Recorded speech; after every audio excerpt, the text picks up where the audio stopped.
Mr. Porbet, Yes. you've told us repeatedly that the oil coming through this pipeline would enable us to reduce our dependence on imported oil.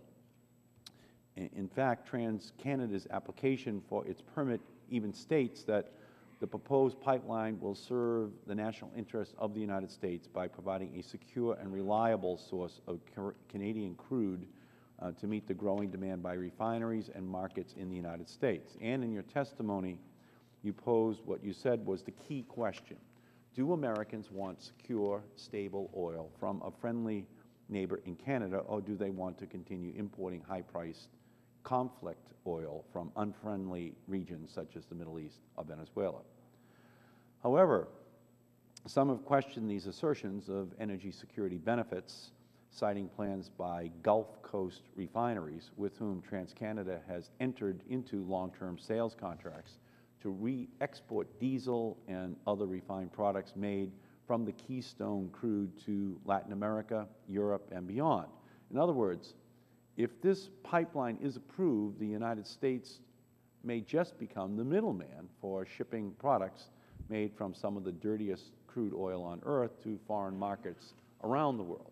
In fact, nearly all of the refineries where the Keystone crude will be sent are located in Port Arthur, Texas, which is a designated foreign trade zone.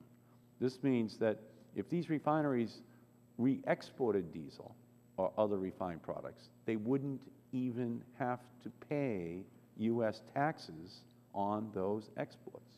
So, Mr. Porbet, would TransCanada support legislation that ensures that the product can only move forward if the diesel or other refined fuels from the pipeline are only sold in the United States, so that this country realizes all of the energy security benefits your companies and others have promised it would bring to back out that oil from Venezuela or from the Middle East, from the United States of America? Would you commit to not having that oil sold outside of the United States? As I said earlier, TransCanada does not produce 1 barrel of oil. Our entire business is safely transporting that oil. That would be a question that I think would be better put to our shippers, who are largely refiners and producers, and largely American companies. I think. Well, would you agree to put a prohibition on re-export into your contracts with these refineries to ensure that re-export does not occur? You have the power to do that.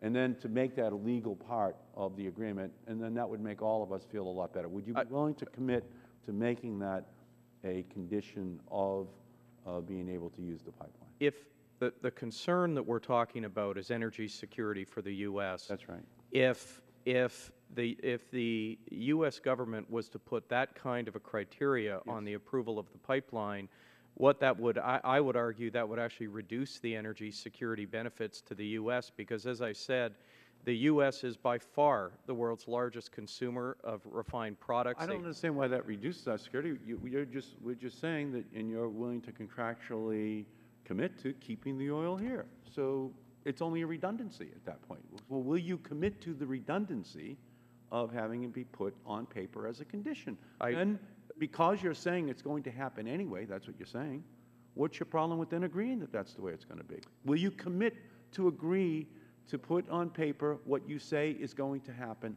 in terms of keeping the oil?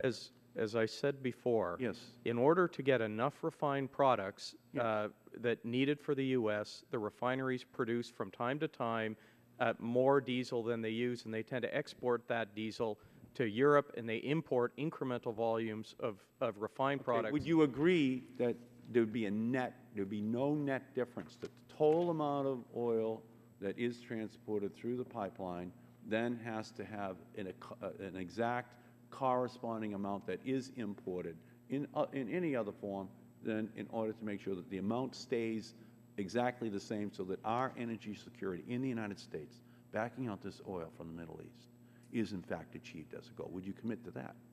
Once again, in many ways, I can't do that because I am merely the shipper of this oil, and that is a No, question. I want you to make it a condition of shipping, that's your deal with these people.